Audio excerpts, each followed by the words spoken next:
സാമ്പത്തിക വർഷം അവസാനിക്കാൻ മാസങ്ങൾ മാത്രം ബാക്കി നിൽക്കെ സംസ്ഥാനത്ത് പൂർത്തിയാക്കാനുള്ളത് കോടികളുടെ പദ്ധതികൾ. തദ്ദേശ സ്വയംഭരണ സ്ഥാപനങ്ങളിൽ പദ്ധതി പൂർത്തീകരണത്തിൽ ഏറ്റവും പിന്നിൽ ഇടുക്കി ജില്ലയാണ്. ബ്ലോക്ക്, ജില്ലാ പഞ്ചായത്തുകളടക്കമുള്ള തദ്ദേശ സ്വയംഭരണ സ്ഥാപനങ്ങളിലാണ് പ്രവൃത്തികൾ ബാക്കിയുള്ളത്. സാമ്പത്തിക വർഷം അവസാനിക്കാൻ ഇനി 80 ദിവസം മാത്രമാണ് ബാക്കിയുള്ളത്. അതിനിടയിൽ പൂർത്തിയാകാനുള്ളത് 4 ലക്ഷം കോടിയുടെ പ്രവൃത്തികളാണ്.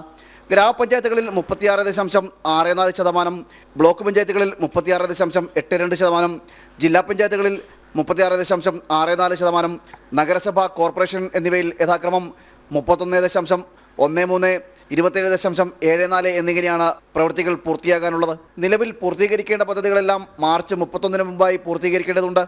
അല്ലാത്തപക്ഷം പദ്ധതികൾ ഉപേക്ഷിക്കേണ്ടതായി വരും. 455.81 കോടിയാണ് ട്രഷറികളിൽ കെട്ടിക്കിടക്കുന്നത്. പദ്ധതി പൂർത്തീകരിച്ചതിൽ ഏറ്റവും മുന്നിൽ തൃശ്ശൂരാണ്. പിന്നിലുള്ളത് ഇടുക്കിയും. ഇവിടെ 25% പ്രവൃത്തികൾ മാത്രമാണ് പൂർത്തീകരിക്കാനായത്. സംസ്ഥാനത്ത് 1200 തദ്ദേശ സ്വയംഭരണ സ്ഥാപനങ്ങൾ ഉള്ളതിൽ കേവലം 49 തദ്ദേശ സ്വയംഭരണ സ്ഥാപനങ്ങൾ മാത്രമാണ് ജനുവരിയിൽ 50% പ്രവൃത്തികൾ പൂർത്തിയാക്കിയത്. ജനം, തിരുവനന്തപുരം.